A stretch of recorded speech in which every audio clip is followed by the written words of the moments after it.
அஸ்ஸலாமு அலைக்கும் வரஹ்மத்துல்லாஹி வபரகாத்துஹு.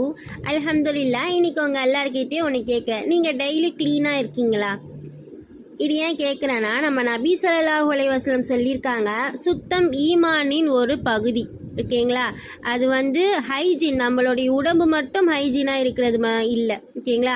நம்மளோட ஈமானோட ஒரு சைன் தான் இந்த சுத்தம். ஓகேங்களா? நம்ம க்ளீனுன்றது உடம்பு மட்டும் இல்லை, நம்மளுடைய உடை, நம்ம இருக்கக்கூடிய இடம், நம்மளுடைய உள்ளம், இதையும் எப்படி வச்சுக்கணும்? நம்ம சுத்தமாக வச்சுக்கணும். நீங்கள் க்ளீனாக இருந்தால் அது அல்லாஹ்க்கு ரொம்ப பிடிக்கும்.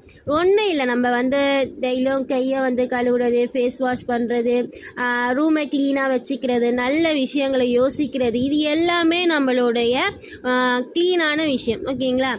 இப்போ க்ளீனஸ் என்ன ஆகுதுன்னா, நம்மளோட ஈமான்ல ஒரு பகுதி ஆகுறனால நம்ம எப்போவுமே சரி இன்னில இருந்தே நம்ம ஸ்டார்ட் பண்ணுவோம் க்ளீனாக இருக்க. இன்ஷா அல்லாஹ். இறைவழி செல்வம். அஸ்ஸலாமு அலைக்கும் வரஹ்மத்துல்லாஹி வபரகாத்துஹு.